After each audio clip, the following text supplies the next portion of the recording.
ನೋಡ್ರಿ, ವಾಚ್ ಏನು ವಿಚಾರ? ಮೊಬೈಲ್ ಯಾವ್ದಿಟ್ರಿ, ವಾಚ್ ಯಾವ್ದಿಟ್ರಿ, ಶೂಸ್ ಯಾವ್ದು ಹಾಕೊಂಡ್ರಿ, ಬಟ್ಟೆ ಯಾವ್ದು ಹಾಕೊಂಡ್ರಿ, ಇದು ಯಾಕ್ರಿ ವೈಯಕ್ತಿಕವಾಗಿ ವಿಚಾರಗಳನ್ನು ಮಾಡುವಂಥದ್ದು?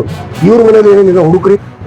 ಒಬ್ರು ಐಡಿ ಅವ್ರನ್ನ, CBI ಅವ್ರನ್ನ BJP ಅವ್ರ ಮನೆಗೆ ಕಳಿಸ್ಬೇಕು. ಏನು ಅಂದಾಗ ಗೊತ್ತಾಗತ್ತೆ.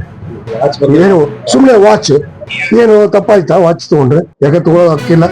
DK ಶಿವಕುಮಾರ್ ಸ್ಪಷ್ಟಪಡಿಸಿದಾರಲ್ಲ, ನಾನು ಅದಕ್ಕೆ ಬಿಲ್ ಇದೆ, ನಾನು ದುಡ್ಡು ಕಟ್ಟಿದ್ದೀನಿ, ನಾನು ATM ಕಾರ್ಡ್ ಅಂತ ಕಟ್ಟಿದ್ದೀನಿ ಅಂತ ಹೇಳಿ. ಇವಾಗ ಅರ್ಥ ಮಾಡ್ಕೋಬೇಕು ವಾಚ್ ಬಗ್ಗೆ ವಿಚಾರ. ಅಂದ್ರೆ ಎಷ್ಟೇ ರಾಜ್ಯದ ಜನತೆ ಅರ್ಥ ಮಾಡ್ಕೋಬೇಕು, ಇವ್ರ ಹತ್ರ ಯಾವುದೇ ಕಾಂಗ್ರೆಸ್ ಮೇಲೆ ಆರೋಪ ಇಲ್ಲ. ಆರೋಪ ಇರ್ಲಾರ್ದ ಕಾರಣಕ್ಕೆ ವಾಚ್ ವಿಚಾರ, ಮುಖ್ಯಮಂತ್ರಿ ಬದಲಾವಣೆ ವಿಚಾರ, ಇವ್ರು ಹಿಂದೆ ಮಾಡಿದ 2019ರಲ್ಲಿ ಭ್ರಷ್ಟಾಚಾರ ಮಾಡಿದ್ದು ಇವತ್ತು ಹೊರಗಡೆ ಬಂದಿದೆ. ವಿಚಾರಕ್ಕೆ ಪ್ರಾಮುಖ್ಯತೆ ಕೊಟ್ಟಷ್ಟು 63% ಕೊಡ್ಲಿಲ್ಲ. ಈಗ 63% ಕೊಡ್ಲಲ್ಲ, ಇವತ್ತು ಬಂದಿದೆಯಲ್ಲ, ಇವತ್ತು ಆಯುಕ್ತರು ಹೇಳಿದಾರಲ್ಲ, ಅದಕ್ಕೆ ಏನು ಒಪ್ಕೊಂತಾರೆ, ಏನು ಹೇಳಿಕೆ ನೀಡ್ತಾರೆ ನೋಡೋಣ. ನೋಡಿ ವಿಚಾರ ಮಾಡ್ತೀವಿ ನಾವು ಕಾಂಗ್ರೆಸ್ನವರು. ಇವತ್ತು ನಾವು ರಾಜ್ಯಾದ್ಯಂತ ಈ ಒಂದು ಚಳವಳಿಗೆ ಪ್ರಾರಂಭ ಮಾಡ್ತೀವಿ.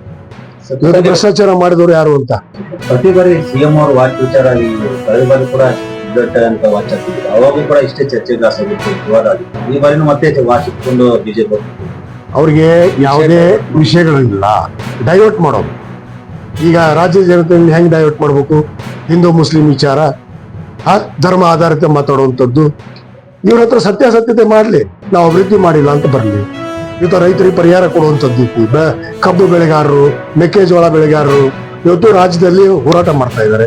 ಇವತ್ತು ಕೇಂದ್ರ ಸರ್ಕಾರ ಕಣ್ ತೆರಿಬೇಕಲ್ಲ.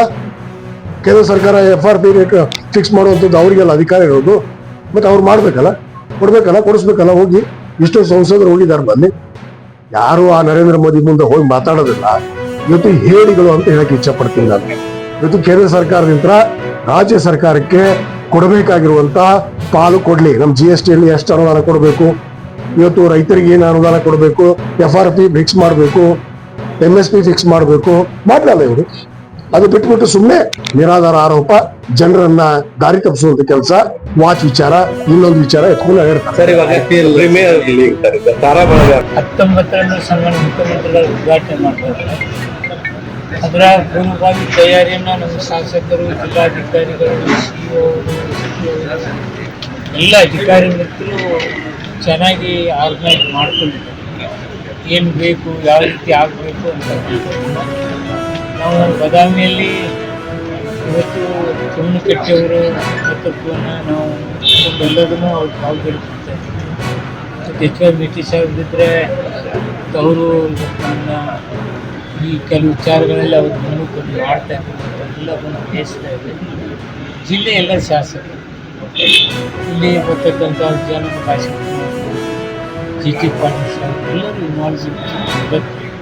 ಎಲ್ಲ ಜನಪ್ರತಿನಿಧಿಗಳ ಜೊತೆಗೆ ಅಧಿಕಾರಿ ಮಿತ್ರರು ಇವ್ರು ಚೆನ್ನಾಗಿ ಮಾಡಬೇಕು ಅಂತಕ್ಕಂಥ ಭಾವನೆಯನ್ನು ಹೊಂದಿದ್ದಾರೆ. ಆ ದಿಶೆಯಲ್ಲಿ ಕಾರ್ಯಕ್ರಮಗಳ ತಯಾರಿ ನಡೀತಾ ಇದ್ದಾವೆ. ಚಾಲುಕ್ಯರ ಒಂದು ಉತ್ಸವ ನೆನಪು ಆಗಬೇಕಾದಂಥ ಅನಿವಾರ್ಯತೆ, ಇತಿಹಾಸ ನೂತನ ತಿಳಿಬೇಕಾಗುತ್ತೆ. ಅದರ ಜೊತೆಗೆ ಇಮ್ಮಡಿ ಪುಲಿಕೇಶಿಯವರ ಒಂದು ಸ್ಟ್ಯಾಚ್ಯೂ ಅನಾವರಣ 30 ವರ್ಷಗಳ ಬೇಡಿಕೆ. ಅದರೆಲ್ಲ ಜವಾಬ್ದಾರಿ ನಾನು ಹೊತ್ತಿರ್ತೀನಿ ಅಂತೇಳಿ ನಮ್ಮ ಶಾಸಕರು ಜವಾಬ್ದಾರಿ ಹೊತ್ತು ಅವತ್ತೇ ಶಂಕುಸ್ಥಾಪನೆ ಮಾಡಲಿಕ್ಕೆ ಕಾರ್ಯಕ್ರಮಗಳು ಹಾಕೊಂಡಿದ್ದು. ಚಾಲುಕ್ಯ ಉತ್ಸವ ಭರ್ಜರಿ ತಯಾರಿ ನಡೆದಿದೆ, ಒಳ್ಳೆ ರೀತಿಯಲ್ಲಿ ಆಗ್ತಾ ಇದೆ. ಇದು ಮತ್ತೊಂದು ನೆನಪು 14-15 ಆದಂಥ ಚಾಲುಕ್ಯ ಉತ್ಸವದ ಮೀರಿ ಅದ್ಭುತವಾಗಿ ನಡ್ತಕ್ಕಂಥ ಕಾರ್ಯಕ್ರಮ ಆಗ್ತದೆ. ಅದರ ಜೊತೆಗೆ ಅಧಿಕಾರಿಗಳ ಜೊತೆಗೆ ಇಲ್ಲಿಯ ಜನಪ್ರತಿನಿಧಿಗಳ ಜೊತೆಗೆ ಪಬ್ಲಿಕ್ ಇನ್ವಾಲ್ವ್ಮೆಂಟ್ ತುಂಬ ಇದೆ.